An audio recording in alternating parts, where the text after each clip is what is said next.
Gimė vaikas, viskas aišku, bet kaip jūs vertinat, kad jis išvažiavo, paliko komandą? Kaip aš vertinu?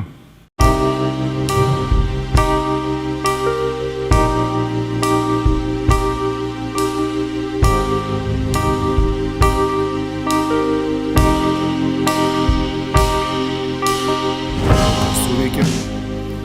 Čia vėlgi pabrėžiu, tai yra vienos rungtynės ir kitose viskas. Treneri, kaip vertinat, kad Augusto Lima išvažiavo serijos metu, gimė vaikas, viskas aišku, bet kaip jūs vertinat, kad jis išvažiavo, paliko komandą? Kaip aš vertinu? Taip. Tai aš jam leidau išvažiuoti. Bet ar normalu, kad pusfinaliai išvažiuoja žaidėjas vis tiek? O tu turi vaikų. Tai kaip turėsi vaikų, jaunuolį suprasi. Nes čia yra maksimumas, ką žmogus gali patirti. Vau, geras klausimas tikrai. Tu galvoji, krepšinis yra svarbiausia gyvenime. Pusfinalis? O kam jisai yra svarbus? Kuriai? Tu matei kiek žiūrovų?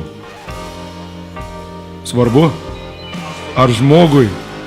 Tai tu kaip vaiką pirmą savo pamatysi, tai tu suprasi, kas yra gyvenime svarbiausia. Ateik su manim pašnekėti tada. Nes nieko negali būti didingesnio pasaulyje kaip vaiko gimimas.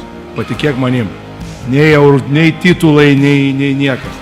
Augusto Lima yra dabar padangėse ant emocijų. Aš labai džiaugiuosi.